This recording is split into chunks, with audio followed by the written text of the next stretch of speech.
Kia ora koutou katoa. Welcome here. I thought I'd begin this sermon by reading the text for the day. And the first two readings are from Anthony de Mello. A man boarded a bus and found himself sitting next to a young fellow whom he surmised was homeless, for the youngster was scruffily attired and wore only one shoe. "You've evidently lost a shoe, son." "No, sir," came the reply. "I found one." The second parable. A man offered to pay his 12-year-old daughter a sum of money if she mowed the lawn. The girl went at the task with great zest, and by evening the whole lawn had been beautifully mowed. Well, everything except a large uncut patch of grass in one corner. When the man said he couldn't pay the sum agreed upon because the whole lawn hadn't been mowed, the girl said she was ready to forego the money, but she would not cut the grass in the patch. Curious to find out why, he checked the uncut patch. There, right in the center of it, sat a large toad. The girl had been too tender-hearted to try to move it. And the scripture text comes from Matthew 13, verse 44. "The kingdom of heaven is like treasure hidden in the field, which someone found and hid, and then in his joy he goes and sells all that he has and buys that field. Again, the kingdom of heaven is like a merchant in search of fine pearls. On finding one pearl of great value, he went and sold all that he had and bought it." Again, the kingdom of heaven is like a net that has been thrown in the sea and caught fish of every kind. When it was full, they drew it ashore, sat down and put the good into baskets, but threw out the bad. So it will be at the end of the age. The angels will come out and separate the evil from the righteous and throw them into the furnace of fire, where there will be weeping and gnashing of teeth. "Have you understood all this?" They answered, "Yes." And he said unto them, "Therefore every scribe who has been trained for the kingdom of heaven is like a master of a household, who brings out his treasure, what is new and what is old." One of the telltale signs that a parable probably originates with Jesus of Nazareth is its subversion of myth. I grew up in a culture that had a low view of myth, also known as make-believe, and a high view of history, also known as facts. Well, a degree in history disabused me of the latter, and a degree in theology of the former. Both myth and history are more complex and nuanced than simple categories of false and true. Myths are means by how a culture makes sense of the world and then articulates it. So I grew up hearing, "Work hard and you'll get ahead. Be prepared, and a stitch in time saves 9. And around sayings like these, we create or appropriate stories to reinforce them. So to give you an example, the story of the 3 little pigs and the big bad wolf is a mythic story with a moral about preparedness. It's a myth not because it's a made-up or false story, but because it's of its moral, which our culture would say is self-evidently true. Namely, preparedness is good. Sometimes, though, particularly in biblical stories, a later editor will attach their own moral to the end of the story. So the later editor hasn't made up the story but has borrowed it, when acknowledging sources was not what one did, and then put their own interpretation on it, often in a few lines at the end. For example, Luke and Matthew both do it. They tell the story of the parable of the banquet. You know that song, I cannot come to the banquet. And this is very likely a Jesus parable. But Luke and Matthew have attached their own conclusions to it, namely a judgment on those who refuse to come in the first invitation. So Luke ends his parable with these words, believe you me, not one of those who have been given invitations in the past will taste my dinner. Now we know that these are attachments because firstly we have a version in the Gospel of Thomas without the judgment conclusion. And secondly, we know the idea of judging, even punishing people, like at the end of our Gospel reading today, reflects the agenda of the late first century Jesus movement as it differentiated itself from rabbinic Judaism. And of course, the parable of the banquet itself is focusing on welcoming to the table all those excluded in society, not creating a new class of excluded people by punishing them. Now, the myth behind the parable of the banquet is that successful people celebrate success by inviting others, friends and business associates, usually of the same class, to dinner. And what Jesus was doing in his telling of this myth was subverting it by saying that in God's kingdom, successful people celebrate success by inviting all the marginal people, the nuisances and nobodies, to their dinner tables. And all the people said, you've got to be kidding. You mean we have to sit next to them? Myths are a means by how cultures make sense of the world. But cultures, of course, aren't uniform, and most have elites who get a big say in what myths predominate. These myths, in turn, shape the culture and shape it in a way that ultimately favors the elites. But myths get subverted, thank God, by prophetic storytellers, agitators, and heretics. And sometimes myths even change. Think of the race relations myth in New Zealand of my childhood. We are all one people. To the new myth of today, we are one nation of many peoples. Let's return to the Three Little Pigs. In 1993, Eugene Travas wrote a subversion of it, summarizing the title, The Three Little Wolves and the Big Bad Pig. This amusing rendition not only challenged the categorizing of animals into good and bad, it also challenged what we think are secure houses and how we deal with one we experience as threatening.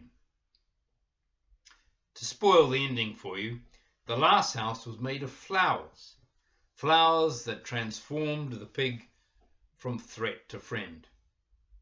Well, it's about as realistic as a wolf climbing down your chimney. Let me tell you about another mythic story and a subversion of it. The story was about a Jewish man lying beaten by the roadside. Two members of religious Jewish elites don't stop to help, but then an ordinary Jewish man does. The moral of the story, as everyone knows, particularly in rural Galilee, is that religious leaders from the Jerusalem temple are hypocrites. But then Rabbi Jesus came along and told a subversion of the story where the hero wasn't a Jew at all, but someone we Jews, the audience, despised. An outsider, a heretic, a Samaritan. And all the people said, you've got to be kidding. You mean we have to emulate our enemies? This rabbi made us feel very uncomfortable. So much so that when Luke wrote it down decades later, he made the moral of the story to be about a compassionate neighbor to a beaten man, which was actually the moral of the original myth, not the moral of the subversion of the original myth. Now, the gospel text today from Matthew 13:45 to 50 begins with three little parables, not pigs.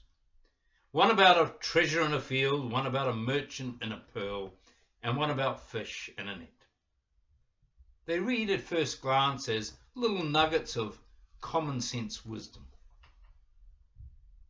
Matthew then, with his late first century agenda of goodies versus baddies, Jesus' followers versus the rest of Judaism, takes these three sayings and feeds them into his apocalyptic agenda with all the angels and fiery furnace judgment nonsense.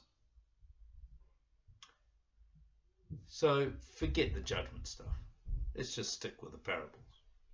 And to begin with, the fish and net.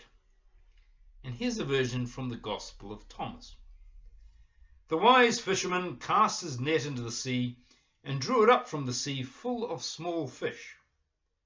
Among them the wise fisherman found a fine large fish.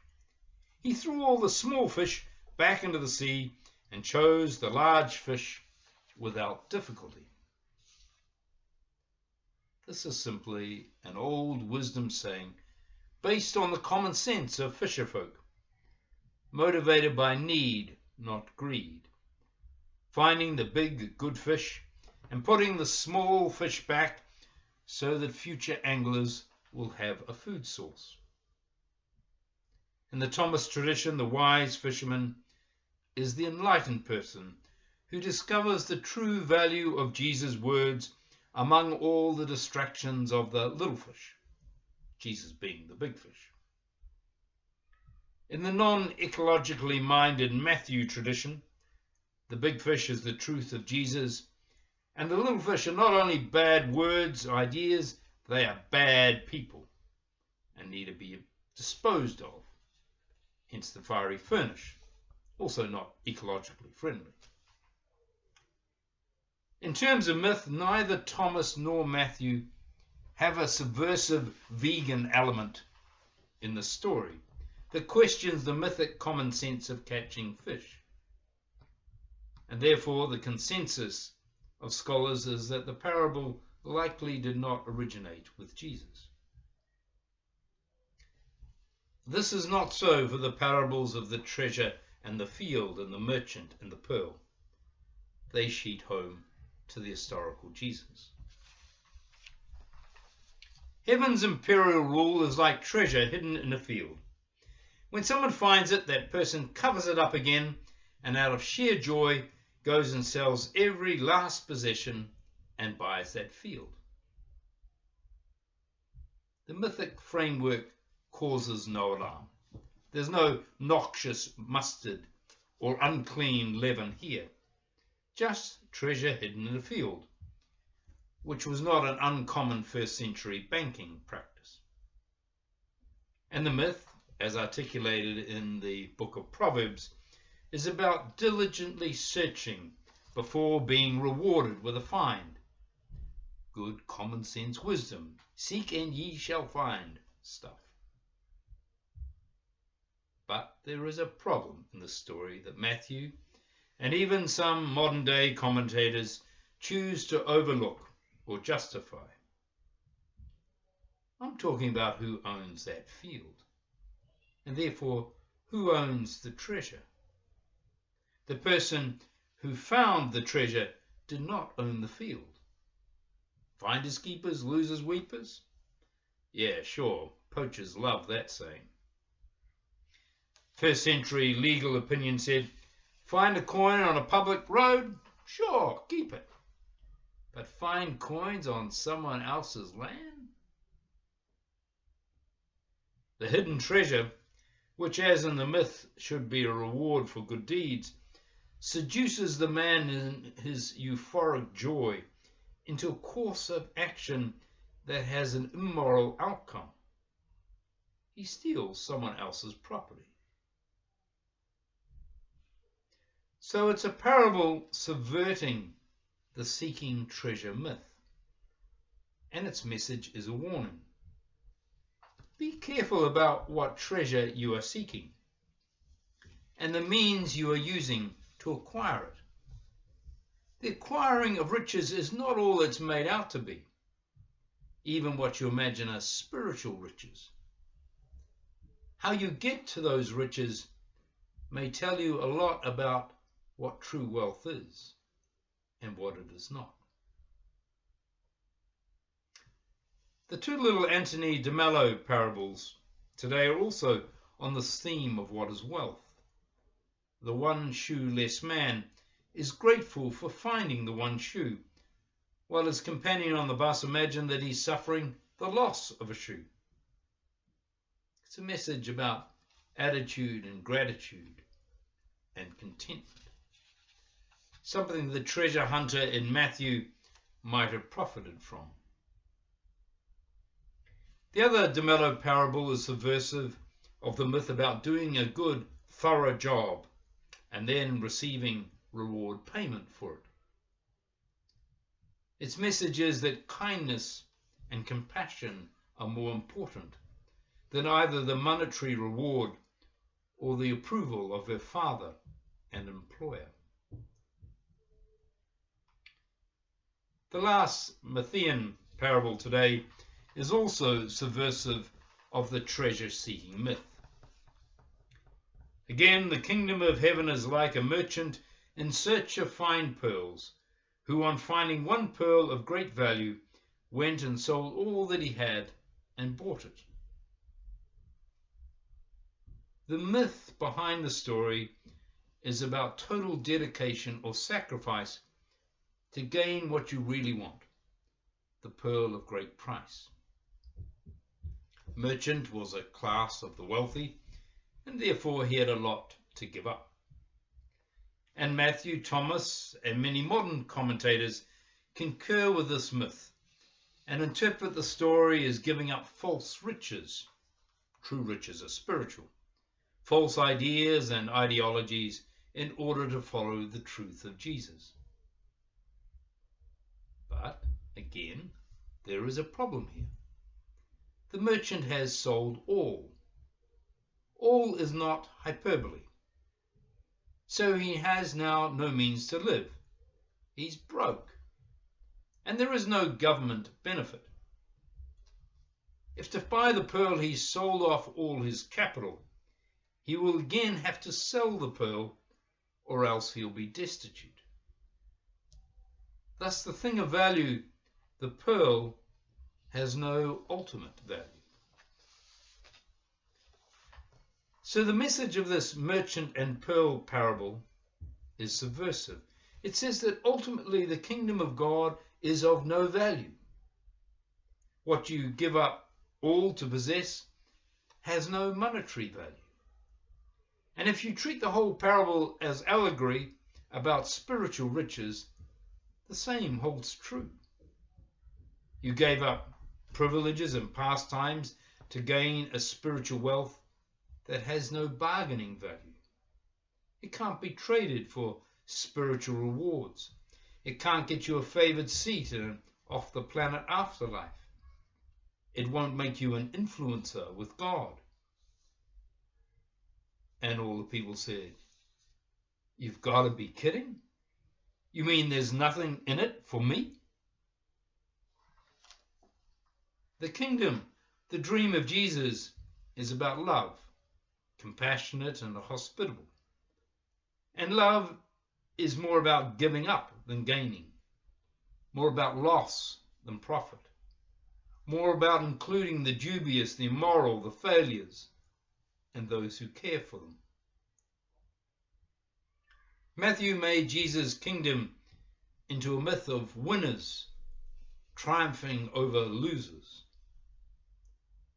But the historical Jesus doesn't fit into that myth. His parables, when parted from their later overlay, subverted that myth, making room for losers, and remodeling our whole understanding of room. Blessings to you this week.